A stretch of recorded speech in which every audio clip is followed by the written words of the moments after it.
अस्सलामुअलैकुम वरहमतुल्लाहि वबरकातुहू। अल्हम्दुलिल्लाहि रब्बिल आलमीन वल आक़िबतु लिल मुत्तक़ीन वस्सलातु वस्सलामु अला रसूलिहिल करीम। मोहतरम हज़रात, मैंने आपके सामने एक तकरीर की जिसका पहला हिस्सा आपके सामने पेश किया कि आज मुसलमानों के करने के काम क्या हैं। हालात तो ख़राब होना शुरू हो गए हैं, बल्कि हो चुके हैं और मज़ीद ख़राब हो रहे हैं। उसका दूसरा हिस्सा और आखिरी हिस्सा आपके सामने पेश करना चाहते हैं। हमने उसमें 4 पॉइंट आपके सामने जिक्र किए थे कि आज 5वीं बात आपसे करना चाहते हैं। अल्लाह ताला से हम दुआ करते हैं कि अल्लाह ताला हमें सही बात कहने की और आपको सही बात समझने की तौफीक अता फरमाए। मैं मुसलमानों से ख़ास कर ये कहना चाहता हूँ कि जो आने वाले दिन है ना, ये ख़राब होने वाले हैं, बल्कि हो रहे हैं और मज़ीद ख़राब होंगे, ऐसा महसूस हो रहा है। ऐसे वक्त में आप आने वाले दिन के लिए इस बात को याद रखें कि मालदार लोग अपने पैसे को सोच समझ कर खर्च करें। पैसों की सख्त ज़रूरत पड़ने वाली है, पड़ती रहती है। आपके पैसे, क्योंकि एक ऐसे देश में हम रहते हैं कि यहाँ पर हमको अपनी धार्मिक ज़रूरतें, अपनी मजहबी ज़रूरतें, अपने दीन की ज़रूरतों के लिए खुद कुआं खोदना है और ख़ुद पानी पीना है। आपके लिए कोई कुआं खोद कर देने के लिए तैयार नहीं है। लिहाजा मैं अपील करना चाहता हूँ मालदारों से ख़ासकर कि पैसे को सही जगह पर इस्तेमाल करने की फ़िक्र करें और आदत डालें। और मैं उन लोगों से, जो हम जैसे लोग हैं, जो लोगों का पैसा खर्चा करवाते हैं, मैं उनसे भी कहना चाहूँगा कि लोगों को जज्बात में ला करके अपनी तकरीरों के ज़रिए, अपनी तहरीरों के ज़रिए या बाज़ जगह हम झूठ बोल करके मसाइल को उलझाएं नहीं, लोगों को जज्बात में न लाएं, बल्कि इनके पैसे को ऐसी जगह पर इस्तेमाल करें कि जो हकीकत में हमारी ज़रूरत हो और आखिरत में उसका अज्र उनको कई हज़ार गुना मिले। महज चंद बातों को सामने रख करके पैसे को खर्चा कर देना या खर्चा करवा देना, ये आपके लिए बहुत मुज़िर है। मैं मिसाल दे करके बातों को समझाना चाहता हूँ। अभी जितनी मदारिस, जितने मसाजिद बनी हुई हैं भारत में, अगर उन मसाजिद में ज़रूरत के अलावा शोबाजी और डेकोरेशन को निकाल दिया जाए तो हर शहर में एक मुसलमान का हॉस्पिटल हो सकता था उस पैसे से जो डेकोरेशन पे और शोबाजी पे खर्चा किया गया है। सब रो रहे हैं कि मुसलमानों का कोई हॉस्पिटल नहीं है, हमारी औरतें गैरों से ऑपरेशन करवाती हैं। ये सारी बातों का चर्चा है। मसले का हल क्यों नहीं निकाल रहे हो? पैसों को सही जगह पे खर्च करो। 10 लाख रुपए, 12 लाख रुपए लगा करके मसाजिद में मार्बल लगाया जाता है, ज़मीन के नीचे मार्बल, उसके ऊपर 40,000 रुपए की दरी बिछा दी जाती है। जब दरी ही बिछानी थी 40,000 रुपए की, तो 10 लाख रुपए खर्च करने की क्या ज़रूरत थी? लेकिन उस अमीर को भी नहीं मालूम है बेचारे को, क्योंकि हम इतना जज्बाती अंदाज में और इतने फ़ज़ाइल बयान कर देते हैं कि वो बेचारा 10 लाख रुपए खर्चा करने के लिए वो मुक़्तदी तमाम लोग तैयार हो जाते हैं। लिहाजा हमको भी कंट्रोल करना है और इनको भी होशियार होना है। मैं मालदारों से भी कहता हूँ कि ज़रा होशियार हो जाए। आप ये देखें कि पैसा खर्च करने की ज़रूरत कहाँ है। जब आपके पास कोई इस किस्म का खर्चा आए तो उससे पूछें कि ये बताइए कि ये आपकी ज़रूरत है, ये शो है, या अच्छा लगने के लिए किस लिए किया जा रहा है। अगर वो ये कहता है कि इन्हें ज़रूरत है तो उस पर आप बहस करें। इतने भोले भाले ना बन जाएं। जैसे आप अपने तिजारत में बहस करते हैं, बहस करने के बाद एक नतीजा निकालते हैं, उस तरीके से बहस करें और मसले को समझ करके फिर अल्लाह के रास्ते में खर्चा करें। तो ज़रूरत को मद्देनज़र रखें, शोबाजी को मद्देनज़र ना रखा जाए। हमारे इलाके की मस्जिदों सबसे अच्छी लगनी चाहिए, सबसे अच्छी लगनी चाहिए। सबसे अच्छी लगना मस्जिद कहीं वाजिब लिखा हुआ है, कहीं ज़रूरी लिखा हुआ है। सबसे अच्छी मस्जिद लगने वाले लोग मस्जिद बनाते हैं और उनके टॉयलेट और वज़ू खाने देखने के लायक नहीं रहते हैं। वो जो ज़रूरत है उसमें खर्चा करे पैसा, क्योंकि पेशाब, पैखाना, तहारत ये नमाज से पहले की चीज़ है, उसका इंतज़ाम सही करें। कोई बाहर से जमातें आ जाएंगी, वो कहाँ ठहरेंगी हैं? कोई उसमें एक ऐसा आदमी आ गया जिसको कमोड चाहिए, वो कहाँ जाएगा बेचारा? उसके लिए कोई इंतज़ाम है? खाना पकाने का इंतज़ाम कहाँ होगा? खाना कहाँ से आएगा? ये ज़रूरियात हैं। इसको मद्देनज़र रख करके काम करें मसाजिद में कि उनकी ज़रूरियात पूरी हो। तुम्हारे मार्बल से खाना नहीं पचेगा, ना मार्बल से कमोड बन जाएगा। ज़रूरत देखें। लिहाजा मालदारों को भी चाहिए कि ज़रूरत के तहत पैसे को खर्च करें, क्योंकि आने वाले दिन में आपके पैसों की सख्त ज़रूरत है।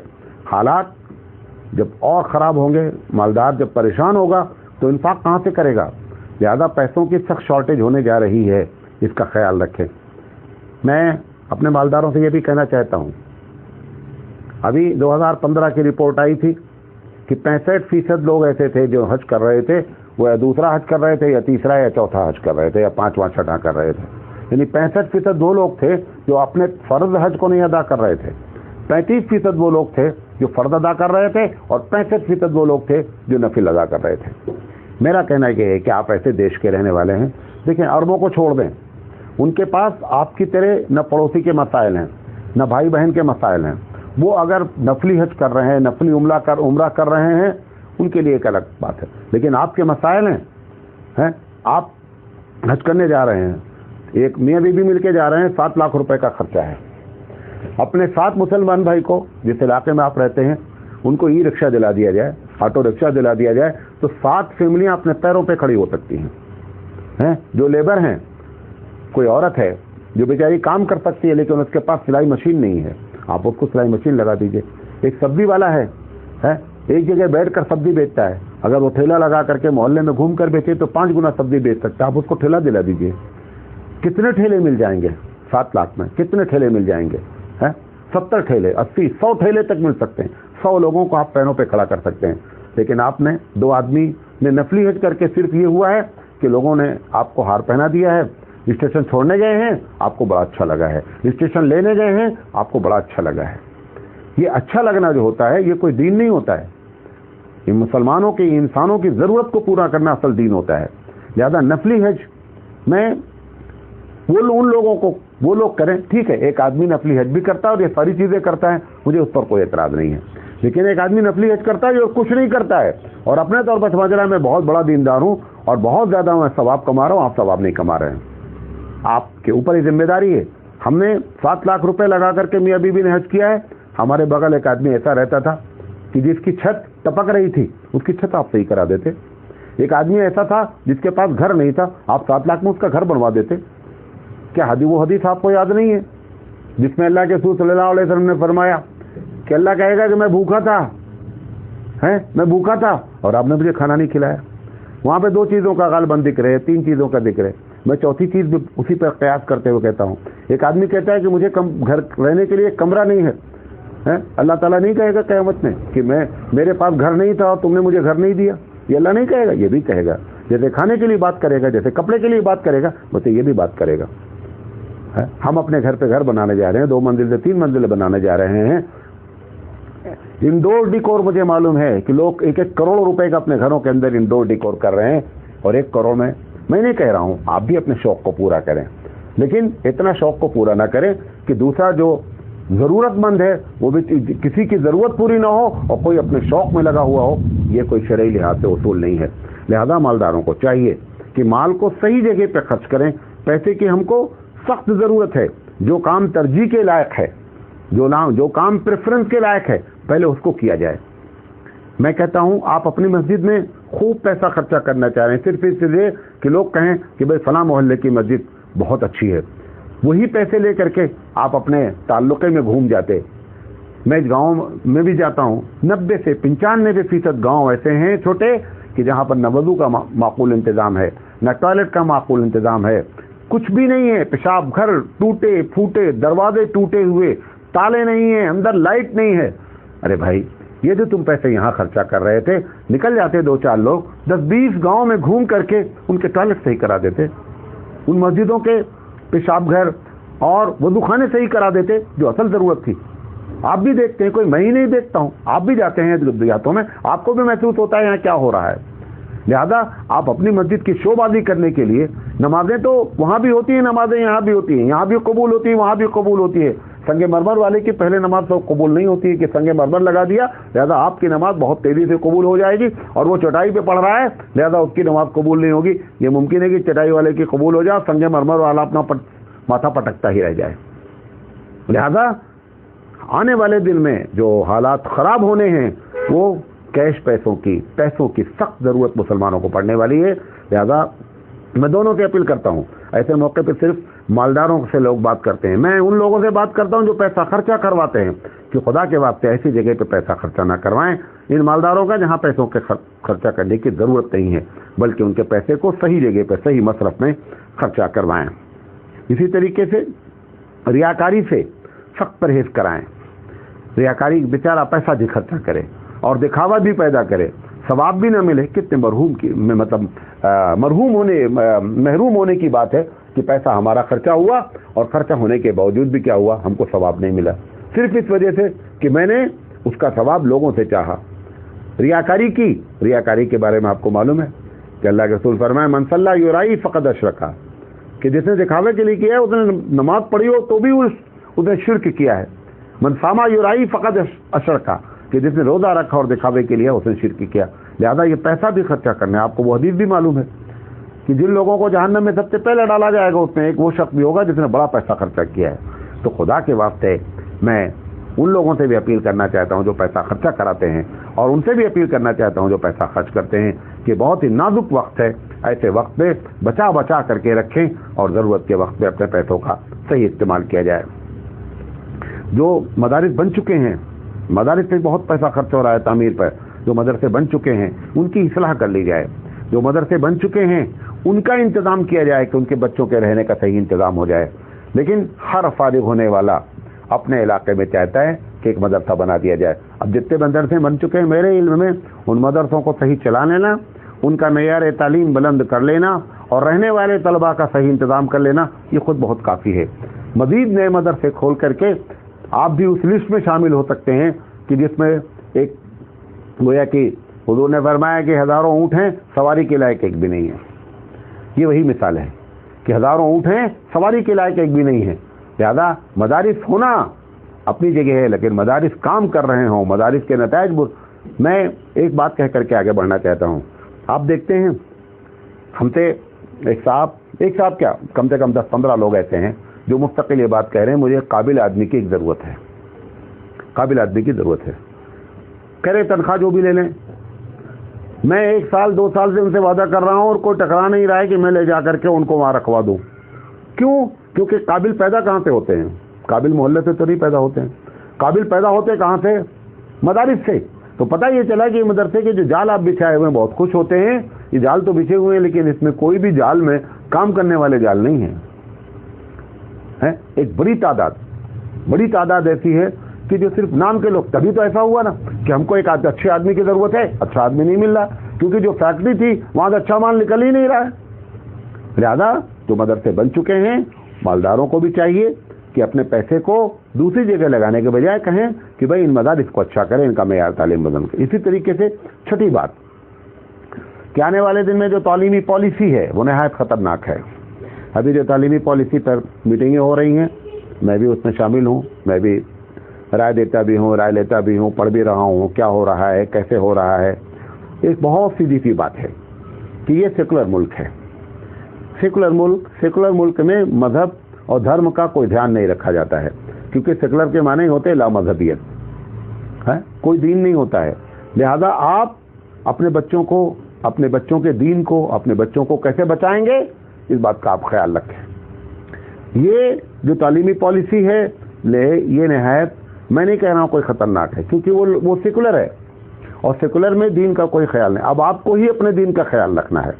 मैं गांव में देखता हूँ, खासकर यूपी में, यूपी के बारे में मैं ज़्यादा जानता हूँ। यूपी में मकतब कौन चलाता है? एक आदमी गवर्नमेंट रिटायर हो गया है, उन्होंने कहा हम मकतब पढ़ा लेंगे। है अरे भाई, मकतब ही तो वो जगह है कि जहाँ पर अगर अच्छे पिलर्स तैयार किए जाएंगे तो इसके ऊपर जितनी ऊंची इमारत चाहे आप तामीर कर लेंगे। लेकिन अगर आपने पिलर्स में ही कच्चे ईंट लगा दिए हैं, गलत मटेरियल भर दिया गया है, नतीजा क्या निकलेगा? नतीजा निकलेगा कि इसके ऊपर जो भी तामीर की जाएगी हर वक्त खतरे से दो चार हो सकती है।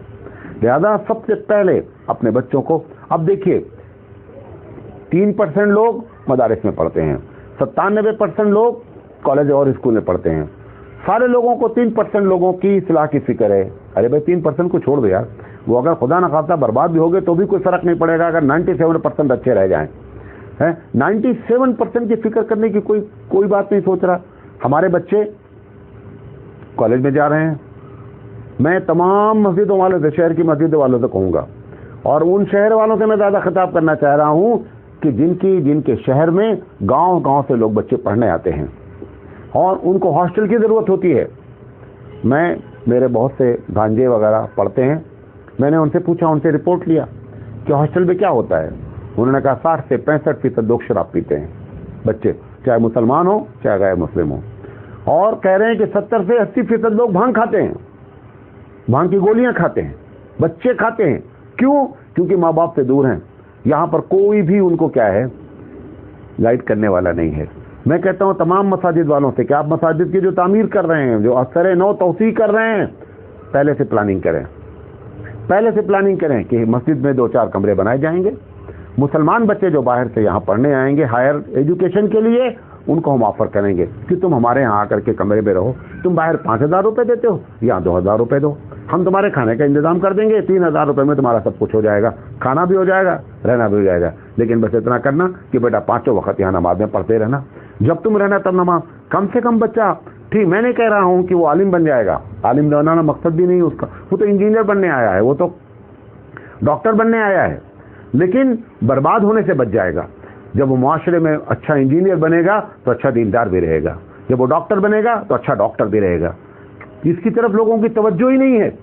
रो रहे हैं कि बच्चे वहाँ हॉस्टल में रहते हैं, माँ बाप नहीं रहते हैं, बच्चे जैसा चाहे मनमानी करते हैं। वो एज बिगड़ने वाली है, ये एज बुजुर्गी की नहीं है। आज आप बुजुर्ग हो गए हैं, आप अपना बचपन देख लीजिए कि आपने क्या क्या शरारतें की हैं। ये उम्र बिगड़ने वाली है। ऐसे वक्त में बिगड़ने से बचाने के लिए हमारा किरदार सबसे है। मैं उन मैनेजमेंट वाले से कहना चाहता हूं जो मसाजिद चलाते हैं, जो मदारिस चलाते हैं, मदरसे में तुम्हारे 500 बच्चों का रहने का इंतजाम है, आप 50 बच्चों का और इंतजाम कीजिए ऐसे लड़कों का कि जो हमारे मुस्लिम बच्चे होंगे, गांव से आएंगे, इस शहर में पढ़ेंगे, उनके लिए हम खाने का और रहने का इंतजाम करेंगे। और एक माकूल सी ऐसी फीस ली जाएगी कि जो उसको शहर से कम पड़े और उनके घर वालों पर भी एहसान हो कि बच्चा जो है वो 5,000 के बजाय 3,000 में मारा, 2,000 में काम हो जाएगा। लिहाजा प्लानिंग के साथ काम करें। खुदा के वास्ते अपने होश के नाखून ने, हालात बुरी तरीके से खराब होने वाले हैं। और ये जो तालीमी पॉलिसी है, अब ये 97% की हम फिक्र नहीं कर रहे हैं। तो सवाल ये है कि मुआशरे में दीनदार तबका कैसे पैदा हो जाएगा। हर आदमी की तमन्ना है कि मेरा बच्चा कुछ भी हो लेकिन अच्छा दीनदार हो। अच्छा दीनदार होने के लिए आप कर क्या रहे हैं? आपके पास प्रोग्राम क्या है? प्रोग्राम कुछ भी नहीं है। लिहाजा मसाजिद वाले, मदारिस वाले, मैं आपको मालूम है मैं अल्हम्दुलिल्लाह मदरसा हमारा बनने के करीब है, तो आपसे कौम और बाकी है, दुआ करें अल्लाह पूरा हो जाए।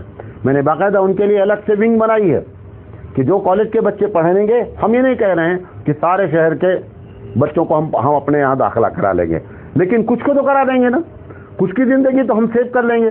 हज़रत अली रज़ी अल्लाह तआला अन्हु ने क्या फरमाया कि अली, अगर तुम्हारी वजह से एक आदमी दीन पर आ जाए तो सुरखोटों से बेहतर है।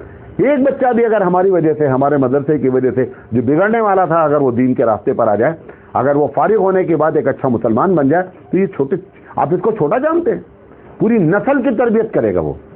लिहाजा तालीमी पॉलिसी में सबसे पहली चीज ये है कि 97% लोगों की फिक्र की जाए कि इनको दीनदार कैसे बनाया जाए।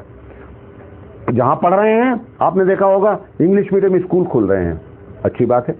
इंग्लिश मीडियम स्कूल वाले का एक बड़ा तबका, उनको ये बात मालूम हो गई है, मुस्लिम मैनेजमेंट इंग्लिश मीडियम स्कूल खोल रहे हैं और लोगों से कहते हैं, पेरेंट्स से कहते हैं कि हमारे यहाँ दीन की तालीम हो गई, हमारे यहाँ कुरान पढ़ाया जाएगा, हमारे यहाँ हदीस पढ़ाई जाएगी। क्योंकि पेरेंट को शौक है कि बच्चा हमारा बिगड़ने ना पाए, लिहाजा उन्होंने आपके यहाँ ला करके दाखिला करा दिया। हमने क्या किया? हमने होशियारी में आपकी इस कमजोरी का फायदा उठा लिया। फायदा उठा करके हमने दीन क्या पढ़ाया? हमने ऐसा दीन पढ़ाया कि आने वाला तूफान उनके ऊपर जब आएगा तो ये जो हमने पढ़ाया दीन उनको रोक ही नहीं पाएगा। हम दीनियात या जो भी चीज़ पढ़ा रहे हैं इस्लामिक स्टडीज़ के नाम पर, हमने चंद दुआएं याद कर दी हैं, इस्लामी तारीख पढ़ा दी, इस्लामी तारीख का नाम दीन रख दिया है, मसले मसाइल तक नहीं मालूम है, अकीदा नहीं मालूम है, शिर्क क्या है, बिदत क्या है नहीं मालूम है। अम्मी भी खुश हो गई, अब्बू भी खुश हो गए कि साहब बच्चे को टॉयलेट जाने की दुआ याद हो गई है, बच्चे को मस्जिद में दाखिल होने की दुआ। अरे मैं आपको बताना चाहता हूँ, तूफान दूसरे तरीके का है, ये दुआएं नहीं रोक पाएंगी। मैं नहीं कह रहा हूँ, मैं इन दुआओं के खिलाफ नहीं, मसनून दुआएं हैं, पढ़नी चाहिए, लेकिन ये दुआओं से आप समझ रहे हैं कि बच्चा दीनदार हो गया है। बच्चा दीनदार नहीं हुआ है, बच्चों को दीन की कुछ मालूमात हो गई है, बच्चा दीनदार नहीं हुआ है। बच्चे को दीनदार करने के लिए आपको 2 बातें करनी होती हैं, चाहे वो पेरेंट्स कर ले जाएं, वालिदैन कर ले जाएं या मसातिज़ा कर ले जाएं। पहली चीज ये है कि ये समझा ले जाएं कि इस्लाम दीन फितरत है, और दूसरी चीज ये समझा ले जाएं कि इस्लाम लॉजिकल मजहब है। अगर ये 2 चीजें आपने अपने बच्चों को समझा लिया तो हकीकत में आपने बड़ा काम किया है। लिहाजा ये जो तालीमी पॉलिसी है, ये पॉलिसी आपके लिए खतरनाक है। क्यों? क्योंकि इसमें दीन का कोई जिक्र नहीं है। लिहाजा अपने बच्चों को मकातिब अच्छे चलाएं। रिटायर्ड लोगों को, हमें रिटायर से मुझे कोई दुश्मनी नहीं है, लेकिन रिटायर्ड हो, पैसा ना हो कि भाई गवर्नमेंट बेवकूफ़ तो है नहीं जो रिटायर्ड की है, दिमाग से भी रिटायर है उन्होंने, आपने उनको उठा करके मकतब का, भाई रिटायर्ड हो, दीनदार हो, अच्छा दीन का इल्म रखते हो, ठीक है वो पढ़ाएं मकातिब में, लेकिन मकातिब में पढ़ाने वाले ऐसे लोग आपने रख दिए हैं कि जो किसी काम के नहीं हैं। तो मकतब भी बर्बाद किया आपने। उसके बाद स्कूल में जब आया 5वीं से 6वीं तक आपने इस्लामियात पढ़ाया, और इस्लामियात पढ़ाने के बाद जब बच्चे का दिन आया कि बच्चे का दिमाग चेंज होने के दिन आया, तो आपने इस्लामिक सब्जेक्ट वहां से हटा लिया। नतीजा क्या निकला? नतीजा सिफर हो गया। अम्मी अब्बू खुश हैं कि बच्चे को दुआएं याद हो गई हैं। दुआएं याद होना दीनदारी नहीं है, दीन का एक छोटा सा हिस्सा है जो आपके बच्चे को मालूम हो गया है। लिहाजा इसकी फिक्र करें, अपने स्कूल सही करें, मकातिब सही करें, निसाब सही करें। सबसे बड़ी बात है निसाब को सही होना चाहिए। पूरी किताब पढ़ लिया उन्होंने, पहली क्लास से लेकर के 8वीं तक पढ़ लिया इस्लामियात। पूरे में किताब नहीं बताया गया कि शिर्क की कितनी किस्में हैं, बिदत किसे कहते हैं, तुम जिस सोसाइटी में रहते हो वहां पर क्या बिदतें और क्या शिर्क हो रहा है ये बताया नहीं जा रहा है। सिर्फ उनको चंद ऐसी बातें गोली की तरह खिलाई जा रही, मीठी गोली, कि बच्चे मीठी गोली खा रहे हैं, उनको पता ही नहीं शिर्क किसे कहते हैं, शिर्क की कितनी किस्में होती हैं। बहुत ज्यादा कह दिया गया तो आज शिर्क एक बड़ा गुनाह है। ये बताने की तौफीक ही नहीं हुई शिर्क होता कहते हैं। तुम्हारी जिंदगी में तुम्हारे घर में क्या क्या शिर्क हो रहा है ये बताएं।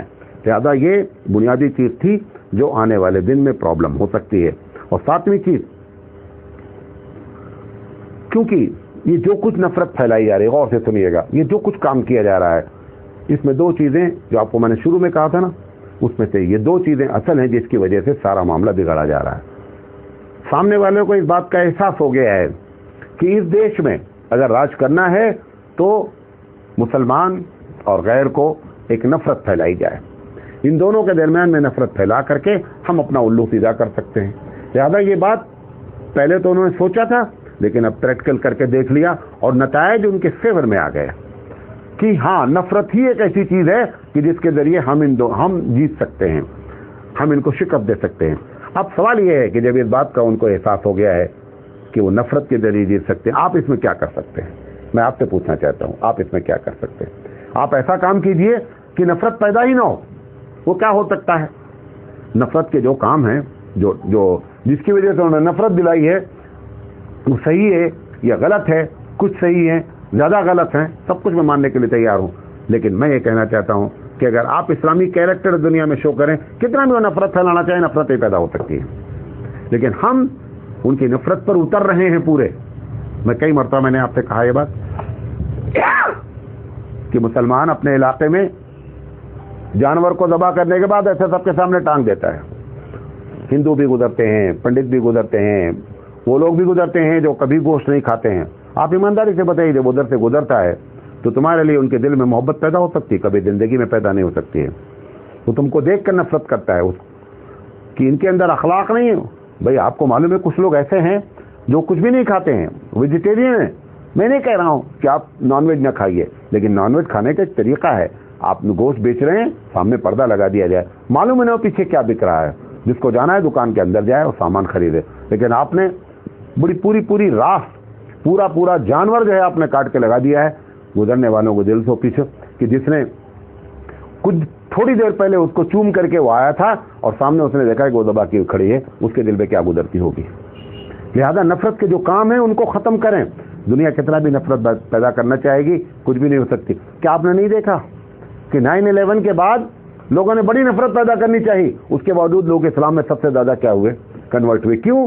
क्योंकि नफरत को उन्होंने किताबी शक्ल में पेश किया। किताब जब पढ़ी गई तो किताब में नफरत ही नहीं थी। ऐसे ही अगर हमारे कैरेक्टर को उन्होंने पेश किया कि इनकी नफरत के लायक है, और आप ऐसा अपना ऐसा कैरेक्टर पेश कर दें कि जिसमें नफरत ना हो। मैंने आपको मिसालें दी, फिर एक मरतबा कहता हूं, पड़ोसी बने तो ऐसे बने कि वो दुआ करे कि ये ज्यादातर हमारे घर में रहे, ज्यादा दिन हमारे घर में रहे, ये उसकी तमन्ना हो। अगर उसका घर खाली हो जाए तो दोबारा फिर वो तमन्ना करे कि काश कोई मुसलमान फिर हमारे घर में आकर के रहे। है? आप जहां पे रहें, ऑफिस में रहें, तो ऑफिस वाले आपका एहतराम करें कि साहब ये मुसलमान है, रिश्वत नहीं लेता है, वक्त की पाबंदी करता है। 10 बजे अगर ऑफिस खुलता है तो 10 बजे आता है, 4 बजे तक अगर होता है तो 4 बजे तक रहता है, और ऑफिस की कोई चीज़ अपने लिए इस्तेमाल करने के लिए तैयार नहीं है। चाहे जो क्या कहते हैं प्रिंटर होता है, फोटोकॉपी की मशीन होती है, नेट होता है, सब लोग धड़ल्ले से ऑफिस का होता है और अपने जाति काम के लिए इस्तेमाल करते रहते हैं। वो मुसलमान ये बताए कि ये हमारे लिए जायज़ नहीं है। ये चीज़ें अगर आप सोसाइटी में ले दे करके एक जुमले में अगर मैं चाहूँ कि अगर इस्लामी अखलाक पैदा कर दिया जाए तो लोग कितना भी नफरत पैदा करना चाहें, क्योंकि इस्लाम अखलाक का मजहब है, वो नफरत से उसका कोई ताल्लुक नहीं है। तो उनकी बातें उनके मुंह पे मार, जैसे कोई आसमान पर थूके तो अपने मुंह पर गिरता है। अगर आप नफरत फैलाना भी चाहेंगे तो नफरत फैल नहीं सकती। लेकिन अगर उन्होंने नफरत की बात की और उसी के तहत हमारा कैरेक्टर उतर आया तो उनकी बात सोना और सोने पर सुहागा हो जाती है। एकदम उनको यकीन हो जाता सामने वाले को कि जो बात ये कह रहा था वही मुसलमान के अंदर पाई गई है। ज़्यादा इस बात का ख्याल रखें। तो पहली चीज़ क्या है कि नफरत के जरिए सत्ता पर कंट्रोल किया जा रहा है, और दूसरी चीज़ है कि मीडिया के जरिए मीडिया को खरीद दिया गया है। मीडिया पे अरबों खरबों रुपए खर्चा किए जा रहे हैं। खुदा के वास्ते मैं अपने मुफ्तियान से कहना चाहता हूँ, मैं अपने उलमा किराम से कहना चाहता हूँ कि इस पर बैठ कर संजीदगी से गौर करें। जितना इस्लाम ने फ्लेक्सिबिलिटी रखी है, जितना इस्लाम ने लचक रखी है, उतना आप इस मीडिया के मसले में लचक पैदा करें। वो उलमा जो यूरोप के हैं, वो उलमा जो अरब के हैं, आखिर उनके दलाल देखें कि उन्होंने क्या दलाल देकर के मीडिया को जायज़ करार दिया है, और अपने दिल से पूछें कि जब हमको ज़रूरत पड़ती है तो हम कितना जायज़ करें। मुझे मालूम है, मैं 1987 का फारिग हूँ दारुल देवबंद से। 1987 तक माइक से नमाज नहीं होती थी। आज भी मरकज़ में माइक से नमाज नहीं होती है। जो कौम अभी तक माइक के जायज़ और नाजायज़ पर अड़ी हुई हो है, उस कौम से आप कैसे तवक्को कर सकते हैं कि वो चांद पर जाने वाली कौम का मुकाबला करेगी। अभी तो आपके पास माइक के फतावे मौजूद नहीं है। खुदा के वास्ते इस दुनिया को अपने साथ, दुनिया के साथ चलने की फिक्र करें। दुनिया वाले ना बन जाएं, लेकिन दुनिया के साथ चलें। जहां तक इस्लाम ने इजाज़त दी है आप उसको इजाज़त को, जितनी उसने गुंजाइश रखी है उस गुंजाइश को, जितना दायरा उसने खींचा है उस दायरे में रहते हुए जो है काम करें, दूरअंदेशी से काम करें। उलमा का काम ही होता है। हमारे पास तो ऐसे लोग मौजूद होना चाहिए कि 100 साल की प्लानिंग करके मुसलमानों को दे दें कि आने वाले 100 साल में तुमको ऐसे ज़िंदगी गुजारनी है। हम 100 साल पीछे की प्लानिंग कर रहे हैं। दुनिया 100 साल आगे जा चुकी है, हम 100 साल पीछे की प्लानिंग करके लोगों के सामने खड़े हैं और अब कहते हैं कि माइक से जो है वो अजान देना जायज़ है और माइक से नमाज पढ़ाना जायज़ है। जब दुनिया कहाँ पर, माइक क्या चीज़ है? साइंस के लिहाज से देखा जाए तो माइक 125 साल पहले ये दुनिया में आ चुका है, और आज जो है वो हम उसके पीछे अभी तक पड़े हुए हैं। और अब हमने जो है वो भी अभी भी बात जगह पर जायज़ का फतवा नहीं है। टेलीफोन पर अगर कोई चांद की इत्तला दे दे तो हम उसको मानने के लिए तैयार नहीं है। हमारे बारे में बता दे कि तुमको 2 लाख रुपए भेजा है तो मैंने मान लूंगा। आप देखिए अजीब वो गरीब बात है। टेलीफोन पर अगर इत्तला कर दे कि भैया मैंने 2 लाख रुपए भेजा है, तो आप कभी नहीं बोलते नहीं मैं टेलीफोन की बात नहीं मानता, तुम झूठे नंबर 1 हो। तब आप मान लेते हैं, मुबारक हो, बहुत खुशी की बात है। वो कहता है कि मैंने चांद देखा, नहीं मैं नहीं मानता। ये कोई बात हुई यार? जब पैसा तुमको लेना हुआ, जब चंदा तुमको करना हुआ तो तुमने उसकी बात मान ली। जब चांद की कहता है कि चांद मुझे नजर आया तो तुम मानने के लिए तैयार नहीं हो, तो टेलीफोन की बात नहीं मानेंगे। खुदा के वास्ते अपने होश के नाखून लें, कहाँ जा रहे हैं? वो दानिश्वर जो 100 साल पहले प्लानिंग करना चाहिए, वो दानिश्वर 100 साल पीछे से प्लानिंग कर रहे हैं। लिहाजा इस दुनिया के साथ अगर दुनिया में जीना है तो इस दुनिया को समझने की ज़रूरत है। इसमें होशियारी से काम लें और मीडिया के बारे में गौर मैं तो बहुत पिछले 15-20 साल से ये बातें कह रहा हूँ। ये आप देखते हैं देवबंदी बहुत चिल्ला रहे हैं कि बरेलवियत की नशत सानिया हो गई है और बरेलवियत बढ़ रही है। कुछ बढ़ नहीं रही है, तुम्हारी वजह से बढ़ रही है। उन्होंने क्या किया? उन्होंने मीडिया को जायज़ करार दिया। उन्होंने क्या किया? उन्होंने टीवी को जायज़ करार दिया। उन्होंने टीवी पे दीनी प्रोग्राम को जायज़ करार दिया। नतीजा क्या निकला कि सारे चैनल्स पर उनकी बातें होती हैं, लोग टीवी देखते हैं। चैनल पे अलग अलग चैनल्स हैं, पूरी दुनिया से चलाए जाते हैं, जिसमें बिदत के बारे में, शिर्क के बारे में बाकायदा उसकी तशकील की जाती है, उसकी तशहीर की जाती है, उसके बारे में जवाब के फतवे दिए जाते हैं। उसके जवाब में मैं बोलता हूँ, मेरी बात 5 आदमी सुनते हैं, उनकी बात 5 करोड़ सुनते हैं। 5 आदमी 5 करोड़ को कैसे शिकस्त दे सकता है? कैसे अपनी बात, शिकस्त नहीं, कैसे अपनी बात पहुंचा सकता है? 5 करोड़ तो हक तक बात। लिहाजा आप भी सोचें कि कम वक्त में हम 5 करोड़ तक कैसे बातें समझा सकते हैं। मैं इस पर दावत देता हूं कि लोग बैठें और बैठ करके इस मसले पर गौर करें, दूरअंदेशी का मुजाहरा करें। हम अल्लाह ताला से दुआ करते हैं कि अल्लाह ताला हमें सही बात कहने की और आपको सही बात समझने की तौफीक अता फरमाए। आमीन या रब्बिल आलमीन।